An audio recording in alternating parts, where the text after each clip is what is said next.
कुछ जातियों की टेंडेंसी रही है कि वो जात के आधार पर ही वोट करते हैं। बहुत ही मुश्किल, बहुत ही कठिन चुनाव नरेंद्र मोदी और भाजपा के लिए ये रहा है। इस बार भाजपा का सबसे ईमानदार, लॉयल अगर वोट बैंक कोई है तो ना तो ब्राह्मण है, ना भूमिहार है, ना राजपूत है, ना कुर्मी है, ना कोयरी है, ना यादव है, ना फलना, कुछ नहीं है। पूरे बिहार में मुझे बताइए कि पान पासवान पासी तत्वा क्या लालू को वोट कर रहे हैं? मतलब घसक कौन रहा है?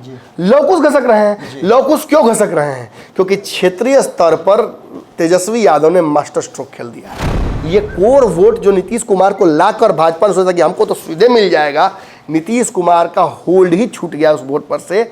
धीरे धीरे छूटा हो, कालांतर में छूटा हो, कम ही छूटा हो, लेकिन छूटा है। आप मान लीजिए सारे फोर्सेस लगाने पड़ेंगे, थोड़े दक्षिणा और थोड़ी सी दान पुण्य से जिस ब्राह्मण को साधा जा सकता है उसको सत्ता का कुर्सी देकर भी आप साध नहीं सकते। टूना पांडे से लेकर मंगल पांडे तक सबका नाम यहां से चला, ये लड़ेंगे, वो लड़ेंगे, वो लड़ेंगे। अंततः क्या हुआ? राजपूतों के हाथ से भी छीन ली गई है कि बक्सर एक ऐसी सीट है जहां मूल समस्या विकास और फलना ढिमका नहीं है, बल्कि भीतरी बाहरी है।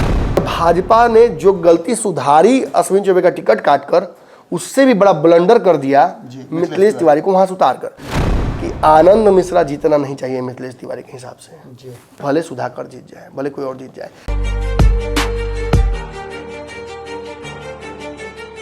नमस्कार, एक बार फिर से आपका बहुत बहुत अभिनंदन करते हैं। विशेष पंचनामा में आज फिर नमन जी के साथ बैठने का मुझे मौका मिला है। मैं इसलिए ये बात कह रहा हूँ कि लगातार जिस तरह से बिहार की राजनीति पर ये शोध करके ला रहे हैं, उससे लोगों को काफ़ी कुछ सोचने समझने और गुना भाग करने का मौका मिल रहा है। आज हम एक और विषय लेकर के आए हैं। ये विषय काफ़ी गंभीर है और ख़ास करके जो 21 सीटों पे अब चुनाव होना बाकी है, उन सीटों के लिए बड़ा ही महत्वपूर्ण है। आप जब वोट देने जाएंगे तो आपके मन में किस तरह की भावना होगी, किस तरह की बातें होगी और कितना ज़्यादा प्रभावित करेगा, ये सारी चीज़ें आज के एपिसोड में हम कोशिश करेंगे सुलझाने का। नमन जी ने एक जो रिसर्च किया है, जो अलग अलग जगहों से घूम करके आए हैं, उस पर हम पूरा का पूरा आज विश्लेषण लेकर के आए हैं विशेष पंचनामा में। और इस पंचनामा में सबसे बड़ी बात है कि क्या सवर्णों का वोट बैंक जो है वो भाजपा के पास है या फिर सवर्णों को अपने लिए सोचना होगा। इसमें खास करके ब्राह्मण, राजपूत और भूमिहार कायस्थों की बात तो आप सबसे नीचे लेकर के जाइएगा, इसलिए कि उनकी संख्या और उन वोट बैंक उनका छोटा है। लेकिन 15% में मैक्सिमम अगर देखा जाए तो 3-3-3 यानी 10% के आसपास ये 3 जाति के वोटर हैं। तो क्या ये इन्फ्लुएंस करेंगे? 21 सीटों पे उनकी क्या भूमिका रहेगी? क्योंकि अब जो लड़ाई है वो अंतिम दौर में आ गई है और इन्हीं 21 सीटों में ब्राह्मणों का, राजपूत का और भूमिहार का, तीनों का इन्फ्लुएंस है, जिसमें ब्राह्मणों का बहुत ज़्यादा है। क्या करेंगे ब्राह्मण? किस तरह से ये ऊंट करवट बैठेगा? इन सारे विषयों पर हम आज नमन जी से बात करेंगे और जानने की कोशिश करेंगे कि सिवान, वाल्मीकि नगर, सीतामढ़ी, दरभंगा, मधुबनी, बेतिया, शिवहर, भागलपुर, सुपौल, बक्सर और गोपालगंज, इन सभी क्षेत्रों में जहाँ चुनाव हो गए हैं और जहाँ नहीं हुए हैं। जहाँ हो गए हैं वहाँ तो कुछ भी नहीं कर सकते, लेकिन जहाँ होने वाले हैं वहाँ कितना प्रभावित करेगा ये सब कुछ। नमन जी, एक बार तो आपको बहुत बहुत धन्यवाद देंगे कि आपने बिहार के लगभग 30 से 35 सीटों पे आपने अपनी टीम को लेकर के पूरा सर्वे किया है। उसी से निकल करके छन छन के जो चीज़ें आ रही हैं, आपका रिसर्च जो है वो काफ़ी लोगों को प्रभावित भी कर रहा है और काफ़ी अच्छा भी लग रहा है। एक बार फिर से आप ऐसा ही विषय लेकर के आए हैं जिसमें ब्राह्मणों का श्राप लगा है। ये पूरा मैटर समझना चाहेंगे लोग, आखिर है क्या इसमें? देखिए, एक मूल अवधारणा भाजपा के राजनीति के आसपास गढ़ी जाती है कि जो भी सवर्ण वोट है वो भाजपा का बंधुआ है। इसलिए बंधुआ है कि वो बिहार में लालू की तरफ नहीं जा सकता है, वो झारखंड में सोरेन की तरफ नहीं जा सकता है, वो उत्तर प्रदेश में जो अखिलेश की तरफ नहीं जा सकता है, वो बंगाल में ममता की तरफ पूरी तरह से नहीं जा सकता है, वो केजरीवाल की तरफ भी पार्शियली ही जाएगा।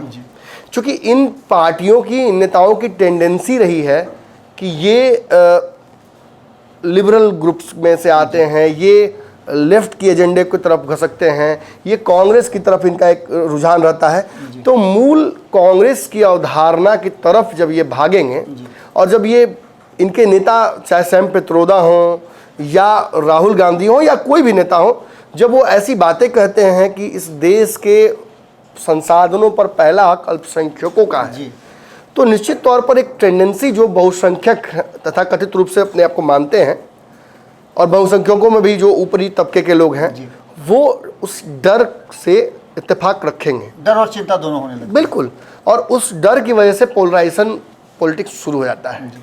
मुसलमानों को ऐसा तो नहीं है कि वो न्यूक्लियर बम से मार देता है कोई पार्टी सत्ता में आती है तो, लेकिन एक टेंडेंसी तो है कि भाजपा के अगेंस्ट जाएंगे। क्यों जाएंगे?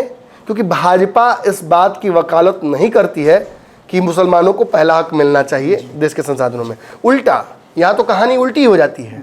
उनको लगता है कि मुसलमानों की जनसंख्या बहुत तेजी से बढ़ रही है, मुसलमान इस देश के बहुत बड़े रिसोर्स पर एक छत्र बैठे हुए हैं, तो कहानी उल्टी हो जाती है वहाँ जाने पर। ठीक उसी प्रकार सवर्णों का एक बहुत बड़ा तबका इन दलों, इन नेताओं की तरफ रुझान कभी नहीं करेगा।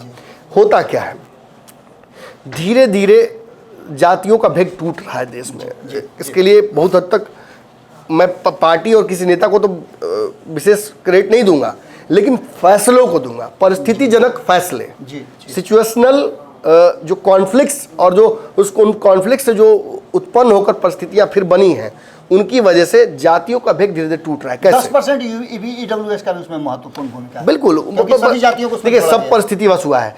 कोई मोदी जी कोई बहुत बड़े सिंपैथाइजर नहीं है सवर्णों के, या ऐसा नहीं है कि मोदी जी ब्राह्मण भूमिहार राजपूत के लिए कलेजा का चीर देंगे अपना, ऐसा नहीं है। दरअसल इन जातियों को ऐसा लगता है कि नरेंद्र मोदी ने ईडब्ल्यूएस दिया है। ईडब्ल्यूएस देने के पीछे नरेंद्र मोदी का मुख्य कारण उस जातियों का वोट अपने पाले में करना है, इसके अलावा कोई और मोटिवेशन उनका नहीं है। अगर बिहार भाजपा की बात करें तो बिहार भाजपा का काल चक्र परिवर्तित हुआ है। कहाँ भूमिहार, फिर ब्राह्मण फिर राजपूत, बनिया, वैश्य, और कहाँ एकाएक यादव, कुर्मी, कुशवाहा, इनके पास अब नेतृत्व जा रहा है। तो एक बहुत बड़ा स्फीयर चेंज हुआ है भाजपा का, और ये सवर्ण वोटरों को थोड़ा बहुत डराता है, इफ नॉट बहुत डराता हो, थोड़ा बहुत संशय जरूर पैदा करता है। और तब संशय और बढ़ जाता है जब तेजस्वी जैसे नेता बिहार में आते हैं, जिनके पिता पर बुरा बाल साफ करने का आरोप लगता है, वैसे नेता सामने आते हैं और ये कह देते हैं हम तो A to Z की पार्टी है ना, देखिए मुन्ना शुक्ला को, देखिए हम भूमिहार नेताओं को टिकट देते हैं, देखिए हम राजपूतों को टिकट देते हैं। जब वो ऐसी बातें करते हैं तो सवर्ण धर्म संकट में फंसते हैं। खास तौर पे सवर्णों में कुछ जातियां, आप देखिए कोई लोगों को बुरा लगे तो बुरा लगे, हमको फर्क नहीं पड़ता है, हल्का भी फर्क नहीं पड़ता है। मैं यहाँ किसी को खुश करने नहीं बैठा हूँ, जो है सच वो बताने आया हूँ। सच करेला होता है, करवा लगे करेगा। कुछ जातियों की टेंडेंसी रही है कि वो जात के आधार पर ही वोट करते हैं। अब जरा मैं समझाने जा रहा हूँ पैटर्न, इस बार के भाजपा के कोर वोटर पैटर्न को, वो समझना बहुत जरूरी है अगर आप इस चुनाव को समझना चाहते हैं। मैं बार बार कह रहा हूँ कि इस चुनाव के बाद मैं किताब लिखूंगा, उस किताब का शीर्षक मैंने बहुत पहले ही दे दिया आप लोगों को, और डिफिकल्ट इलेक्शन। और डिफिकल्ट इलेक्शन क्यों? ऐसा नहीं है कि नरेंद्र मोदी सरकार नहीं बना रहे, मैं फिर बोल रहा हूँ, भ्रम में मत रहिएगा। भ्रम है तो उस भ्रम को 4 जून तक जहां भी रखना रखिए, वो 4 जून के बाद समझ में आपको आ जाएगा। लेकिन इतना जरूर कहूंगा कि एक बहुत ही मुश्किल, बहुत ही कठिन चुनाव नरेंद्र मोदी और भाजपा के लिए ये रहा है। क्यों? कोर वोटर भाजपा के कौन से हैं? देखिए मैं शुरू से आपको बोल रहा हूं, इस बार भाजपा का सबसे ईमानदार, लॉयल अगर वोट बैंक कोई है तो ना तो ब्राह्मण है, ना भूमिहार है, ना राजपूत है, ना कुर्मी है, ना कोयरी है, ना यादव है, ना फलना, कुछ नहीं है। वो है ABC, तेली, माली, चमोली, वैश्य, बनिया, ये जातियां ही जो 36% है। ये चाह कर भी तेजस्वी यादव इस चुनाव में इन जातियों को अपने पाले में नहीं कर पाए हैं। इसका एक बहुत बड़ा कारण है कि इन जातियों को नरेंद्र मोदी में अपना नेता दिखता है। इन जातियों को नरेंद्र मोदी में अपना रिप्रेजेंटेशन दिखता है। इन जातियों को यह लगता है कि मेरे साथ जो क्रीमी लेयर धोखा करती रही है वो मोदी लाएगा जब रोहिणी आयोग या उसके बाद की जो चीजें, तो वो हमको फायदा पहुंचाएगा।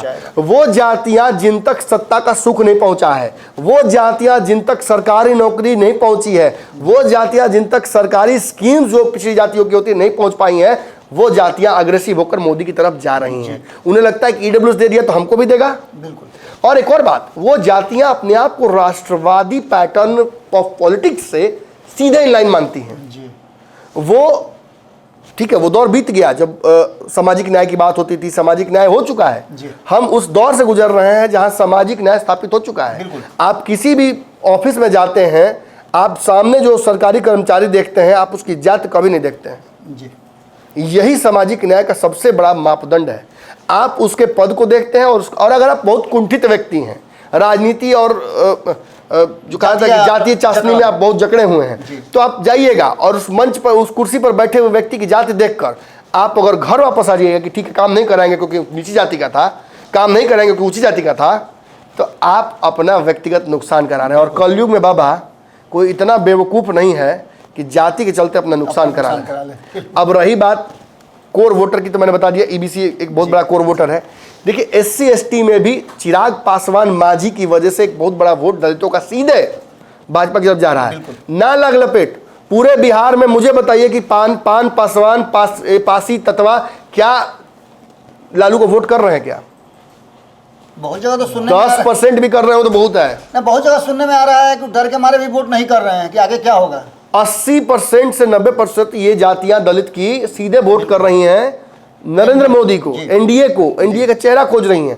और उसके बाद ऊपर उठिएगा आप तो ओबीसी में कुर्मी कोयरी सबसे बड़ी समस्या बनकर पैदा हुए हैं इस चुनाव में। नीतीश कुमार अपनी जाति का वोट बैंक लगातार खिसकने देने जो उन्होंने दिया है उसकी वजह से नुकसान हुआ है। और मैंने तो ये आंकड़े के साथ बताया कि कहाँ 22% था नीतीश कुमार का वोट बैंक 10 साल पहले और आज कहाँ 14% पे आकर अटक गया है। मतलब नीतीश के वोट बैंक का शुद्ध ह्रास हुआ है जी।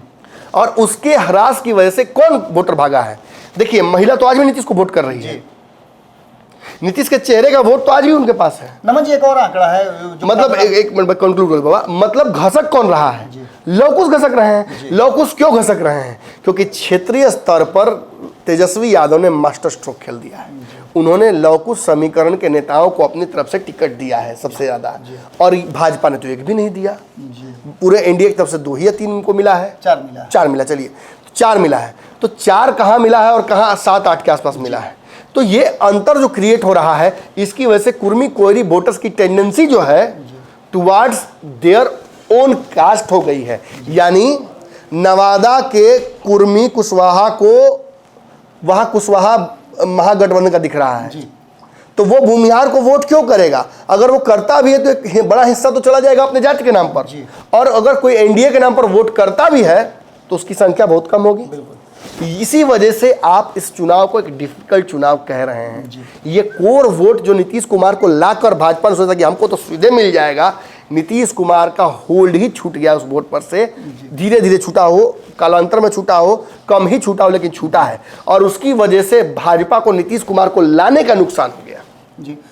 इस बीच में ना मुझे 2 बातें मैं कहना चाहूँगा। एक तो हम लोग ब्राह्मणों की बात कर रहे हैं और दूसरा सबसे महत्वपूर्ण बात जो आपने बताई कि कुर्मी और कुशवाहा को लेकर के लालू प्रसाद आ रहे हैं अपने वोट बैंक में। तो लालू प्रसाद का वोट बैंक भी 2009 के बाद 2009 में उनको 30% वोट आया था जो 32% कहा जाता है। उस समय अच्छा खासा उनका होल्ड था, लेकिन धीरे धीरे करके उनका वोट जो है जो 30% वोट एमवाई का कहा जाता है वो घट करके 20% पर आकर के रुक गया, यानी 10% टूटा है। तो इसके कारण भी तो हो सकता है कि ये इन वोटरों को अपने तरफ जोड़ रहे हों। बिल्कुल बिल्कुल बिल्कुल वैसी ही बात है। देखिए धीरे धीरे क्षेत्रीय पार्टी, अब ओवैसी जैसी पार्टी अगर बिहार में आती है तो निश्चित तौर पर मुसलमानों को दिक्कत तो होगा ही ना जी। वो कंफ्यूज तो होंगे कि किसको वोट करें। और पिछले चुनाव में इस बात का एग्जांपल मिला था, 5 सीटें ओवैसी जीत कर आए थे। भले बाद में आप उसको तोड़ के अपने पार्टी में कर लीजिए, लेकिन ये क्या साबित करता है कि मुसलमान voter has a tendency towards their own caste, their own जो उनका। हाँ, तो अब मैं इसके आगे बढ़ता हूँ। कुर्मी कोयरी का हम ऊपर उठते हैं। कुर्मी कोयरी ट्रेडिशनली भाजपा का वोट बैंक माना जाता था, नीतीश के होने के बाद 100% माना जाता था, लेकिन इस बार ये भेद टूटा ना। बिल्कुल, नीतीश के होने के बावजूद कुर्मी कोयरी 100% वोट भाजपा को नहीं जा रहा है। 2020 से ही टूट रहा है जी। हम तो इस बात का मैं एग्जाम्पल दे सकता हूं, खगड़िया समस्तीपुर जैसी कई सीटें थी जहां पर चिराग पासवान को बहुत पापड़ बेलना पड़ा है कुर्मी कोयरी वोट को अपने पाले में करने के लिए, बहुत पापड़ बेलना पड़ा है। बिल्कुल। और अब ये साबित करता है कि कुर्मी कोयरी का टेंडेंसी कहीं बदल गया है। चलिए इसके ऊपर उठते हैं। अब बची सवर्णों की जातियां। देखिए लाला जाति तो सीमित है कुछ शहरी क्षेत्रों में और पटना भर में सीमित है, तो बहुत इस पर जिक्र मैं नहीं करूंगा। लेकिन राजपूत, ब्राह्मण और मैं कहूँगा भूमिहार, इन 3 जातियों को 10% आप बता रहे हैं। बिहार सरकार के आंकड़ों के हिसाब से ब्राह्मण 3.65 है, 3.65, राजपूत 3.45 है और जो भूमिहार है वो 2.86 है। अब मैं आपको एक बात बताना चाहता हूं जो पैटर्न हमारे पास है। देखिए राजपूत जाति को बुरा लगे भला लगे ये बात मैं खुलकर कहता हूं, राजपूत जाति सवर्णों की एकमात्र ऐसी जाति और पहली जाति है जो अपने कैंडिडेट की तरफ जाती है। वो नहीं देखती है सिंबल। पूरे बिहार में अगर कैडर राजद ने अपने वोट बैंक एमवाई के अलावा डेवलप किया कहीं तो वो राजपूत कैडर था। ये अलग बात है कि राजपूतों की संख्या ब्राह्मण भूमिहार से बहुत कम है, लेकिन ब्राह्मण भूमिहार के अलावा राजपूतों को इतना रिवॉर्ड क्यों मिलता है? क्यों जब बढ़ते हैं इधर से आप तो प्रभुनाथ सिंह की बात होने लगती है, फिर आप बढ़ते हैं तो उसके बाद राजीव प्रताप रूढ़ी की बात होती है, फिर सिग्रीवाल की बात होती है, फिर दिनेश सिंह की बात होती है, फिर आनंद मोहन की बात होती है, फिर बढ़ते बढ़ते चल जाइए आप एकदम शिवहर के लास्ट कोने तक और वहां चल जाइए पूर्णिया तक, हर जगह आपको राजपूत सिंह से लेकर के और इधर बढ़िया तो आर.के. सिंह से लेकर बक्सर तक चलिए, सुधाकर सिंह, जगनाथ सिंह, राधा मोहन सिंह। तो मतलब कहीं ना कहीं राजपूतों का एक बहुत तगड़ा इकोसिस्टम डेवलप्ड है बिहार में, डिस्पाइट ऑफ द फैक्ट कि ये भूमिहार और ब्राह्मण से कम है जी। इनका वोटिंग पैटर्न भी 100% एक पार्टी की तरफ नहीं रहा है जी। अब जरा इसको समझने की कोशिश कीजिए कि बिहार में राजपूत जाति एक तरफा वोट कभी नहीं करती रही है। ये पैटर्न पिछले चुनावों में हर जगह देखा गया है। ऐसे क्यों होता है? ऐसा क्यों किया जाता है? ऐसा करने का सबसे बड़ा कारण यह है कि राजपूत जाति अपना वजन जिधर देखती है उधर ही भजन गाती है जी। मतलब आप कल ही देखिए एग्जाम्पल, प्रभुनाथ सिंह के पुत्र किधर गए? राजद छोड़कर चले आए जदयू में। आप कुछ दिन पहले देखिए वैशाली नरेश, रघुवंश बाबू के पुत्र कहाँ गए थे? जी जदयू में ही गए थे। सुधाकर सिंह और जगनाथ सिंह के पुत्र जो दोनों हैं वो किधर कर घूम के आ चुके हैं, पूरा दुनिया घूम के चले आए जी। राजपूत एक जगह टिक नहीं रहे हैं। इसका एक बहुत बड़ा कारण है कि राजपूतों को सत्ता का सुख बहुत प्यारा है जी जी। राजपूत जाति अपने वोट अपने कैंडिडेट को देखकर ही तय कर रही है, हेरिडेटरी और बाय बर्थ भी। और हाँ, राजपूतों का सत्ता के प्रति एक मोह रहा है शुरू से। इस देश में रवि राजा का नाम लिया गया तब क्षत्रिय ही जोड़ा गया उसके साथ, भले ही बाद में चंद्रगुप्त और बाकी और भी राजा हुए अलग अलग जातियों के, लेकिन ब्राह्मण भूमिहार की तरफ से कम ही राजाओं का नाम आप सुनिएगा, बाकी जातियों का राजा आप खूब सुने होंगे। तो सत्ता के प्रति मोह एक तगड़ा इन जातियों में रहा है और इसी वजह से आप नीचे जाइएगा तो कुर्मी, कुशवाहा, ये क्यों देखते हैं पैटर्न? क्योंकि सम्राट अशोक से लेकर चंद्रगुप्त तक जी सभी अपने आप जितना नाम सुनिएगा सभी वही जातियां हैं जो वॉरियर ट्राइब्स कही जाती हैं, जो सत्ता के सुख के बिना रहना पसंद नहीं करती हैं और सत्ता का संघर्ष किया है। और वो इसी वजह से अपना जात देखती हैं और जात पर ही वोट करती हैं। यानी सवर्णों में भी एक ऐसी जात है जो ट्रेडिशनली वोट करती है, जो भाजपा राजद नहीं देखती है, कैंडिडेट देखती है। वो राधा मोहन सिंह देखती है, वो शिवहर में लवली आनंद देखती है, वो बक्सर में सुधाकर सिंह देखती है, वो सिवान में क्या नाम उनका कविता सिंह देखती है। वो इसी वोटिंग पैटर्न को फॉलो करती है। अब दिक्कत क्या है? देखिए, खुद राजपूत वोट कभी भी बहुत कारगर नहीं रहा है। इसके साथ या तो आपको एमवाई जोड़ना पड़ेगा जीत के लिए, या इसके साथ आपको जोड़ना पड़ेगा सवर्णों का और ईबीसी का वोट। इसके अलावा राजपूत अपने दम पर किसी भी जगह पर जीत हार नहीं कर सकते। अब कुछ लोग कमेंट में आकर बोलेंगे तो हम जवाब दे देंगे, मजा आ जाएगा। खैर चलिए, उसमें बात नहीं करेंगे। मैं ये चर्चा क्यों कर रहा हूँ, मैं ये बताने क्यों आया हूँ। देखिए, धीरे धीरे भूमिहार जाति भी राजपूतों से बहुत सीखी। भूमिहार जाति भी बहुत स्मार्ट बनी और कालांतर में भूमिहार जाति ने भी ये सीखा कि जिधर वजन उधर भजन करना चाहिए। और लाला के बाद पीछे से दूसरे नंबर पर है, 2.86 हैं जी, राजपूतों से और ब्राह्मणों से कम है जी। तो ये भी एक इनके लिए तो यही मैं कह रहा था कि भूमिहार जाति जो है वो धीरे धीरे जब समझी इस बात को, इस पैटर्न को जी, कि राजपूतों को इसका एक फायदा मिल रहा है, तो उन्होंने उसी पैटर्न को फॉलो करना शुरू किया।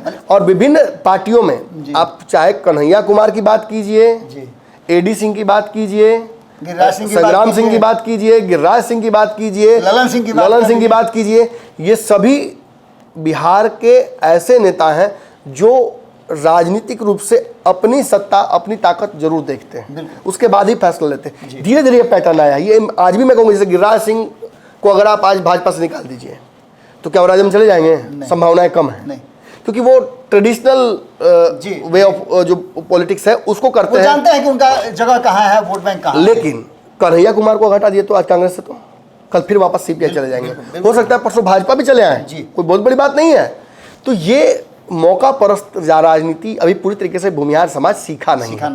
तो माना जाता है इसकी वजह से क्या हो जाता है, ये बंधुआ जाति हो जाता है, ये भाजपा छोड़कर कहीं और वोट नहीं करेगा। अब इसके बाद आता है ब्राह्मण जाति। ब्राह्मण जाति आज भी 100% बंधुआ है। इसका एक बहुत बड़ा कारण है, ब्राह्मण खुद सत्ता में नहीं आए कभी, ब्राह्मणों का कोई कभी राजा नहीं हुआ, ब्राह्मण वंश को कभी बहुत राजकुल नहीं मिला। इसका एक बहुत बड़ा कारण रहा कि ब्राह्मण हमेशा सेकंड हैंड जो कहा सत्ता उसे प्राप्त करते रहें, उसका सुख भोगते रहें। हर राजा का नाम लीजिएगा तो उसके साथ एक ब्राह्मण जरूर जुड़ जाता है। जी, बिंदुसार बोलिएगा, चाणक्य बोलिएगा, लाइन से आप बोलते जाइएगा। और आज के डेट में भी आप किसी भी राजनीतिक पार्टी का नाम बोलिए और मैं उस राजनीतिक पार्टी, आप नाम लीजिए किसी पार्टी का, राजद, मनोज झा, बीजेपी में बहुत बड़े बड़े दिग्गज नेता है ऊपर बैठे हुए हैं। अब तो किसका नाम ले ले, बहुत नाम है। आप जदयू भले बोलते तो हम संजय झा कह देते हैं। जदयू के अलावा भी बहुत सारी, कांग्रेस की बात कर लीजिए, कांग्रेस में तो बहुत नाम है। सभी पार्टियां ये क्या साबित करता है? ये साबित करता है कि ब्राह्मणों ने सेकेंड हैंड सत्ता सुख का जो भोग है उसे स्वीकार लिया है और इसी पैटर्न पर वो आगे बढ़ते। लेकिन इस बार भूमिहार राजपूत से ब्राह्मण भी सीखने लगे जी, और इसकी वजह से इस पैटर्न में, इस चुनाव के पैटर्न में बहुत नुकसान भाजपा को हुआ है जी। बहुत दुख के साथ भाजपा को ये मानना पड़ेगा, स्वीकार करना पड़ेगा कि बक्सर की सीट विशुद्ध घाटा अब तक दिख रही है। यहाँ से समय है, चाहे तो नुकसान को भर सकते हैं, भरपाई की जा सकती है, लेकिन उसके लिए अमूलचूल परिवर्तन करना पड़ेगा जी। आप मान लीजिए सारे फोर्सेस लगाने पड़ेंगे, थोड़े दक्षिणा और थोड़ी सी दान पुण्य से जिस ब्राह्मण को साधा जा सकता है उसको सत्ता का कुर्सी देकर भी आप साध नहीं सकते। सही बात। कहाँ फंस रहा है पेंच फंस रहा है कि जो ब्राह्मण अपने आप को अपमानित और छलित महसूस कर रहे हैं बक्सर में जी। बक्सरे में नहीं, आप पूरा लिस्ट पढ़िए, पूरा आप बात कर लीजिए, हम लाइन समझाते हैं। सिवान की बात करते हैं। देखिए सिवान एक ऐसा क्षेत्र है जहां ब्राह्मणों की संख्या बहुत ज्यादा है जी। टूना पांडे से लेकर मंगल पांडे तक सबका नाम यहाँ से चला जी। ये लड़ेंगे, वो लड़ेंगे। अंततः क्या हुआ, राजपूतों के हाथ से भी छीन ली गई है सीट। और क्या फैसला किया गया, रातों रात कुशवाहा समाज के व्यक्ति को लाकर यहाँ पर वोट और टिकट दिया गया। तो ये बताइए कि जो ब्राह्मण है वहाँ के, वो अपनी टेंडेंसी क्यों न रखेंगे हिना साहब की तरफ, वो क्यों नहीं वहाँ छटकेंगे। और इसी वजह से आप देखिए, टूना पांडे हो या लोकल ब्राह्मणों से जब बात कीजिए, उनकी टेंडेंसी हिना साहब की तरफ ज़्यादा दिख रही है। बिल्कुल। सिवान आपको इसीलिए घाटा होता नजर आ रहा है। आगे बढ़िए। नमन जी, एक और इसमें महत्वपूर्ण बात है कि दोनों तरफ अगर देख लें, हम इन सीटों की चर्चा करेंगे, दोनों तरफ अगर देख लें तो भारतीय जनता पार्टी जो कोर वोटर समझती है ब्राह्मणों को, मात्र 3 वोट देती है अपने पूरे गठबंधन। 3 टिकट देती है। 3 टिकट देती है। मैं उस पर आता हूँ, पहले हम सीट पर डिस्कस करते हैं। इसके बाद वाल्मीकि नगर जी, वाल्मीकि नगर भी आप जानते हैं अच्छे से कि ब्राह्मणों की एक बहुल सीट है जी। इस सीट पर खूब प्रयास किया गया, कांग्रेस से भी ब्राह्मण, भाजपा से भी ब्राह्मण, बहुत प्रयास किया, किसी भी तिगड़म से यहाँ पर जुगाड़ नहीं लग पाया। अब यहाँ के ब्राह्मण भी अपनी नाराजगी किसको बताएं जी। हो सकता है वोटिंग पैटर्न में दिखे, हो सकता है नोटा के वोटों पे दिखे जी। तो वो वोटिंग पैटर्न के बाद आपको देखने को मिलेगा, उससे घाटा होगा एनडीए को। बिल्कुल घाटा। सीतामढ़ी की बात कर तो सीतामढ़ी में इस बार ब्राह्मण, देखिए सीतामढ़ी में ब्राह्मण तो जरूर दे दिया आपने ने, लेकिन सारा आम के सीजन में अल्फांजो ले आए जी। लोग यहाँ लंगड़ा खोज रहे हैं, लोग यहाँ मालदा खोज रहे हैं, दीघा कोला खोज रहे हैं, आप सिपिया खोज रहे हैं, और आप क्या ले आए, अल्फांजो। देवेश चंद्र ठाकुर को बिहार में कितने लोग ब्राह्मण जानते हैं? मैं तो 6 महीना पहले जाना कि ब्राह्मण है जी। मतलब कहीं ना कहीं यहाँ के जो, और एक वहाँ के भाजपा के कैडर को इस बात का नाराजगी है कि जदयू को ये सीट क्यों गई। जब सुनील पिंटू से छीन ही लिया गया था, जब सीटिंग सांसद का टिकट कट ही गया था, तो देवेश चंद्र ठाकुर ऐसी क्या मजबूरी थी कि उनको वहीं देना। शिवहर भी तो वही स्थिति हो गया ना, शिवहर में भी वही घुमा फिरा के हो रहा है। तो कहीं ना कहीं जो सीतामढ़ी है वहाँ पर भी ब्राह्मणों और भाजपा के कैडर वोटर में एक नाराजगी है, जिसका आपको खामियाजा भुगतना पड़ सकता है। दरभंगा की वो स्थिति है, दरभंगा में ब्राह्मण को दिया नहीं, गया। दरभंगा में तो दे दिया गया, लेकिन दरभंगा के ब्राह्मण भी इस बात को, मैं दरभंगा में मैं कहता हूँ कि इसको टिक ही मार दीजिए। दरभंगा के ब्राह्मण संतुष्ट हैं, उन्हें बहुत दिक्कत नहीं है। बात मधुबनी की कीजिए, मधुबनी में भी ब्राह्मणों का इन्फ्लुएंस बहुत ज़्यादा है और यहाँ वोटर ब्राह्मण नहीं है, तो ये तो भी क्या होगा? तो जो ब्राह्मण वोटर है उनका कोई उपयोग नहीं हो पाएगा, बाकी वोटर से पोलराइज होंगे जी। और ब्राह्मण वोटर आपका एज गुड बंधुआ की तरह वोट करेगा या नोटा दबाएगा। एक बार फिर से बेतिया में उसी तरह का किया गया है। बेतिया में भी लगभग परिस्थितियां वही हैं। बेतिया में आपको पता है कि कैसे लड़ाई चल रही है, राजपूत वर्सेस ब्राह्मण चल रहा है वहाँ। राजपूत अपने अपने टिकट के लिए अपने सीट के लिए लड़ रहे हैं, ब्राह्मणों को लगता था कि राजपूत की जगह अगर ब्राह्मण को मिल गया होता तो ज़्यादा बढ़िया होता। वहाँ पे हाइपर लोकल लेवल पर राजपूत ब्राह्मण हो गया है। शिवहर कभी ब्राह्मणों का सीट रहा है, अब राजपूत को वहाँ से उतारा गया, इससे पहले वहाँ से वैश्य समाज से आते थे। इस पर आपकी क्या प्रतिक्रिया? देखिए, शिवहर भी इन्फ्लुएंस करता है ना। देखिए, आसपास की सीतामढ़ी की सीटें, आसपास की सीटें, इनसे इन्फ्लुएंस शिवहर भी होता है। और शिवहर में भी ब्राह्मणों की जो वोट है उसका पैटर्न या तो बंधुआ की तरह भाजपा जी या नोटा। भागलपुर एक इन्फ्लुएंसर सीट है यहाँ पर। अब भागलपुर जैसी सीटों पर तो हमें विशेष चर्चा करनी होगी। भागलपुर से अश्विनी चौबे को बक्सर भेजा गया। बक्सर में सबसे बड़ी समस्या वहाँ के लोगों को 10 साल में अश्विनी चौबे से यही लगी कि वो जरूर बक्सर रहे, लेकिन उनसे क्षेत्रीय और पड़ोसी वाली वाइब नहीं आई। जी, मैंने वो उनको हमेशा बाहरी ही मानकर चले, कनेक्ट नहीं हो और सबसे बड़ी बात अगर अश्विनी चौबे की टिकट कटने की थी, सबसे बड़ा कारण सर्वे में अगर रिपोर्ट में कोई आया था बात, तो ये था कि वो बाहरी हैं, इसलिए उनको 2 बार तो मौका दे दिया, अब की नहीं देगा। और देखिए भाजपा कितनी बुरी तरह से गड़बड़ाई। इतना बड़ा प्रचार तंत्र, इतना बड़ा सर्वे तंत्र, इतना बार रिसर्च हुआ, तब भी भाजपा ये नहीं समझ पाई कि बक्सर एक ऐसी सीट है जहां मूल समस्या विकास और फलना ढिमका नहीं है, बल्कि भीतरी बाहरी है जी। और भाजपा ने जो गलती सुधारी अश्विनी चौबे का टिकट काटकर, उससे भी बड़ा ब्लंडर कर दिया मिथिलेश तिवारी को वहां से उतार कर। देखिए, मुझे नहीं पता कि मिथिलेश तिवारी अपने से टिकट लेकर वहां गए या भाजपा के शीर्ष नेतृत्व ने उनको ये जबरदस्ती का जिम्मेवारी दे दिया कि हारो बाजी तो ये लो पीठ पे बम, वहां जाना और दबा देना। तो ये आत्मघाती अब मोदी जी के लिए एक कदम उठाया है मिथिलेश तिवारी ने, या मिथिलेश तिवारी खुद ही चाहते थे कि बक्सर से लड़के चौबे को निपटा दें, इधर क्षेत्रीय लोगों को निपटा दें।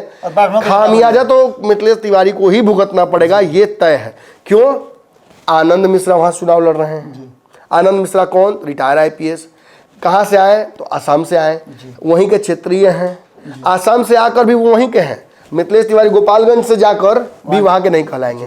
तो ये एक बहुत बड़ा समस्या। और आपने देखा ना, कल तो मैंने बताया ही कि हर तिकड़म लगाने की कोशिश कर रहे हैं वहां से मिथिलेश तिवारी। कल तो मैंने अपने खबर में कहा था कि एक और आनंद मिश्रा को डुपल गैंगर, एक बॉडी डबल उठा के लाया गया, डुप्लीकेट आनंद मिश्रा, डुप्लीकेट 2। लेकिन कल मैंने कहा था कि हो सकता है कि जरूर नहीं कि ये उन्हीं का काम हो, मैंने मिथिलेश तिवारी का। लेकिन आज मेरे पास प्रूफ है, मैं कुछ तस्वीरें दिखाता हूँ आपको। ये तस्वीर देखिए और आप समझने की कोशिश कीजिए कि कैसे आनंद मिश्रा के साथ ये खेल खेला गया है। जो व्यक्ति आपको दिख रहा है हर जगह मिथिलेश तिवारी के साथ अगल बगल, यही वो डुप्लीकेट आनंद मिश्रा है जो नॉमिनेशन करता है आनंद मिश्रा के नाम पर, और एज भी जो बताता है अपना आसपास ही आनंद मिश्रा के, और ये आनंद मिश्रा का वोट काटेगा। देखिए भाई, इससे एक बात तो समझ में आती है कि आनंद मिश्रा जीतना नहीं चाहिए मिथिलेश तिवारी के हिसाब से। भले सुधाकर जीत जाए, भले कोई और जीत जाए। और इस क्षेत्र में एक और बड़ी समस्या आपके लिए ये है कि यहाँ के राजपूत वोटर, जिनका पैटर्न में बताया कि वो जिधर वजन उधर भजन करते हैं, उनको अपना कैंडिडेट दिख रहा है, तो वो ब्राह्मण में और खासतौर पर बाहरी ब्राह्मण को वोट नहीं करेंगे। अगर आनंद मिश्रा को टिकट मिला होता तो बात अलग होती। अब वो अपना कैंडिडेट देख रहे हैं, तो आपको नुकसान डबल होता नजर आ रहा है। यादव में भी जो यादव एनडीए की तरफ वोट करना चाहते हैं, उनको तो काट लेंगे ददन पहलवान। तो आपके पास वोट आ कहाँ रहा? मुसलमान आपको वोट कर रहे हैं, कहाँ से जीत रहे हैं आप, हम भी जाने। एक गोपालगंज की सीट है, गोपालगंज की सीट तो इन्हीं की, गोपालगंज की सीट तो इन्हीं की वजह से गड़बड़ा है। गोपालगंज विधानसभा ये हार कर यहाँ आए हैं। गोपालगंज में चूंकि इनके पास संभावना थी नहीं, गोपालगंज में साधु यादव पहले ही परेशान है, जीती हुई सीट थी, एकाएक रिजर्व कर दिया गया, वो भी वहां से हटना पड़ा उनको। और विधानसभा में कितना, एक ही विधानसभा में सब लोग लड़ लेगा। तो कहीं ना कहीं मिथिलेश तिवारी ने अपने लिए तो फैसला बढ़िया लिया कि गोपालगंज में कोई संभावना नहीं बनी, चलिए भाग के इधर आते हैं। लेकिन इसकी वजह से गोपालगंज सीट में भविष्य में भी ब्राह्मणों की संभावनाएं नगण्य हो जाती है। तो एक तरफ जहां हमने एनडीए की चर्चा कर ली, वहीं अगर थोड़ा सा चर्चा हम चाहेंगे कि बहुत छोटे में आप बता दें। नहीं, अब हम बताते हैं, आप ही बताइए, चलिए बताइए आपकी ये हमें चर्चा क्यों करनी पड़ी। दरअसल ब्राह्मणों का वोट, जब ब्राह्मण आंख मूंद के बंधुआ की तरफ वोट कर ही रहे हैं भाजपा को, तो नुकसान कहाँ हो रहा है? देखिए, बक्सर में नुकसान हो रहा है जी, सीतामढ़ी सीट अभी तक मैं मानकर चल रहा हूँ कि हार रही है एनडीए, जी, लेकिन आगे चल के ये गुस्सा बढ़ेगा। जी। बाकी के सीटों पर जो आपने चर्चा की उन पर प्रभावित बिल्कुल, 10-11 आपने कहा बाबा पिछले जिन सीटों पर प्रचार एती हो गया वोटिंग, उन पर तो कुछ नहीं हो सकता, उन पे भी होगा। उनमें 6 विधानसभाएं हैं आगे चल के, बिल्कुल 25 में बहुत असर पड़ेगा इसका। एकदम अगर राजपूत जात देख के वोट करेगा, भूमियार जात देख के वोट करेगा, लाला जात देख के वोट करेगा, तो ब्राह्मण इस बात का कसम थोड़े खाए हुए कि उसके जहन में ये बात होगी कि हमको आप लोग सब हम प्रतिनिधित्व नहीं दिए थे। और इसी वजह से आप देखिएगा चिराग पासवान के प्रति ब्राह्मणों का एक खास लगाव दिख रहा है। वो ज्यादा उस तरफ ही भागने की कोशिश कर रहे हैं। आगे चल के समझ में आएगा चीजें। आज हम समझा रहे हैं, हो सकता है 2 साल बाद ही आपको बात, आप पंचनामा खोज के आप फिर देखिए दोबारा जो पंचनामा का पैटर्न है सारा। अब मैं बताता हूँ कि क्या क्या कैसे कैसे सीटें दी गई हैं जातीय समीकरण के आधार पर। मैंने बताया आपको कि बिहार में ब्राह्मण, भूमिहार और राजपूत की बात जब करें तो भूमिहार 2.86 है, जो ब्राह्मण है वो 3.65 है, और जो राजपूत जाति है वो 3.45 है। इन तीनों जातियों में सबसे कम भूमिहार है, राजपूत उससे कम है और ब्राह्मण उससे ज़्यादा है, सबसे ज़्यादा है। तो ब्राह्मणों को कितनी सीटें दी गई हैं एनडीए की तरफ से? ब्राह्मणों को 3 टिकटें दी गई हैं। 3 सीटों पर मिथिलेश तिवारी बक्सर, देवेश ठाकुर सीतामढ़ी और गोपाल जी ठाकुर दरभंगा, इन 3 जगहों पर ब्राह्मण चुनाव लड़ रहे हैं एनडीए की तरफ से। इसमें एक जदयू का है और 2 बीजेपी का है। अब जरा हम आते हैं भूमिहारों की तरफ, तो 2 भूमिहार चुनाव लड़ रहे हैं, 3 भूमिहार लड़ रहे हैं जी। गिरिराज सिंह, विवेक ठाकुर और ललन सिंह, ये 3 लोग चुनाव लड़ रहे हैं। एक बेगूसराय से, नवादा से और मुंगेर से, और इसमें भी 2 एक हैं, 2 बीजेपी से, हाँ 2 बीजेपी से और 1 वहाँ से। अब राजपूतों की हम बात जान लेते हैं। राजपूत 5 जगहों से चुनाव लड़ रहे हैं, औरंगाबाद, सारण, मोतिहारी, आरा, महाराजगंज, ये बीजेपी से है, सब बीजेपी से। और बाकी दो हैं जी, 2 लड़ रहे हैं जदयू से, शिवहर और वैशाली। जेडीयू से शिवहर है और वैशाली, सॉरी शिवहर से वैशाली से एलजेपी, शिवहर से लवली आनंद है जदयू से, और वैशाली से वीना सिंह है लोजपा से, लोजपा आर से। तो टोटल 7 सीटें दी गई हैं राजपूतों को। अब यहीं कहीं ना कहीं ये सवाल खड़ा होता है जिसकी चर्चा कि राजपूत 3.45 है, ब्राह्मण 3.65 है। ब्राह्मणों का वोट डिस्ट्रीब्यूटेड वोट है पूरे बिहार में। ब्राह्मण मुकर होकर अपने लिए सीट या नेतृत्व डिमांड नहीं कर रहे। आज के डेट में सच्चाई है कि बिहार में एक ब्राह्मण नेता भाजपा से, आप बताइए मुझे, आप नहीं नाम ले पाइएगा। जब अश्विनी चौबे को टिकटें नहीं दिया गया तो वो ब्राह्मण नेता कैसे हुए? जी। अगर आप मिथिलेश तिवारी की उपयोगिता ही नहीं है, उनको रिजेक्ट कर रहा है बक्सर, तो वो ब्राह्मणों के नेता कैसे हुए? मतलब ब्राह्मणों का इस वक्त कोई स्थापित नेता भाजपा में, और गोपाल जी ठाकुर स्थापित नेता है नहीं, उनको क्षेत्रीय नेता हो सकते हैं, स्थापित नेता नहीं। तो भाजपा में इस वक्त कोई भी नेता ब्राह्मणों का दूर दूर तक नहीं दिखता है। कुछ दिन पहले जब टूना पांडे एमएलसी थे और हटे थे भाजपा से, तो वो यही कह के हटे थे। कोशिश तो सबने की ना, मंगल पांडे का नाम ले रहे थे और लोगों का नाम लेते थे। मंगल पांडे ने टूना पांडे को बचाने की कोशिश भी नहीं की जी, थोड़ा भी पक्ष नहीं लिए। इस वजह से टूना पांडे जब गए थे तो देखिए 100 बात गलत टूना पांडे बोलते हो, एक बात तो बहुत बढ़िया बोल के गए थे कि कहीं ब्राह्मण नहीं है, काहे लाजपाटी का बंधुआ मजदूरी करते रहेंगे। तो धीरे धीरे ये वेकअप कॉल है भाजपा के लिए कि आप 7 सीटें दे रहे हैं राजपूतों को, आप 3-3 पर निपटा दे रहे हैं ब्राह्मण भूमिहार को।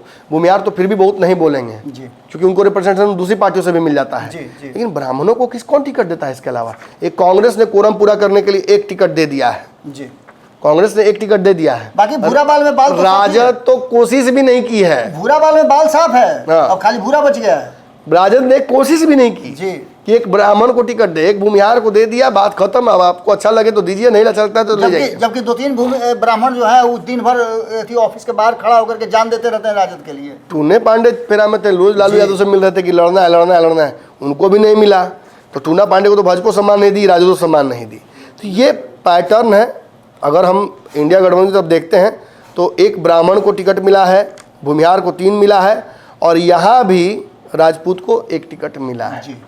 माने कहीं ना कहीं जो वोटिंग पैटर्न है, ट्रेंड है, ये जो जातियां तय करती हैं एनडीए में, उन जातियों में राजपूत जाति को अच्छा खासा मिला है रिवॉर्ड। मिला है। और सबसे बड़ी बात ये है बाबा कि ये राजपूत जाति इतनी मुखर है कि ये 7 सीट लेने के बावजूद एनडीए से काराकाट में जिता नहीं रही है एनडीए कैंडिडेट को। वो कह रही है कि हम तो अपना जाति देखेंगे ना। और साथ में बेचैनी इधर बढ़ गई है आरा में भी और बक्सर में भी। माने राजपूत को 60 सीट देकर भी उनकी जो लॉयल्टी है वो नहीं खरीद पाई भाजपा। वो कुशवाहा को हराने के लिए और पवन सिंह को जिताने के लिए वहां मेहनत कर रहे हैं। खैर चुनाव के बाद समझ में आ जाएगा, आज हम आरोप किसी पर नहीं लगा सकते। लेकिन राजपूत को 7 सीट देकर 1 सीट काराकाट जिता नहीं पा रहे हैं आप, और ब्राह्मणों को टोकन ब्राह्मण देकर आप चाहते हैं कि पूरे बिहार में ब्राह्मण भूमिहार आपको आंख मूंद के वोट दें। भूमिहार तो बहुत तेज है, लेकिन ब्राह्मणों को शायद मुझे लगता है कि अब आंख खोलने के समय आ गया है। आपको समझना चाहिए कि भाजपा या कोई भी पार्टी आपको क्या रिवॉर्ड कर रही है। चलिए, तो आपने एक बड़ा विश्लेषण देखा। इस विश्लेषण के पीछे की जो कहानियाँ थी, जो तथ्य था, वो सब कुछ हमने आपको बताने की कोशिश की। हम चाहेंगे कि आप इस पूरे विषय को आपने पूरा देख लिया है तो निश्चित रूप से हम आपके विचार जानना चाहेंगे। कमेंट बॉक्स में अपनी राय जरूर दीजिएगा, क्या हम विश्लेषण करने में और इस तथ्य को रखने में कितना सफल हो पाए। बहुत बहुत धन्यवाद।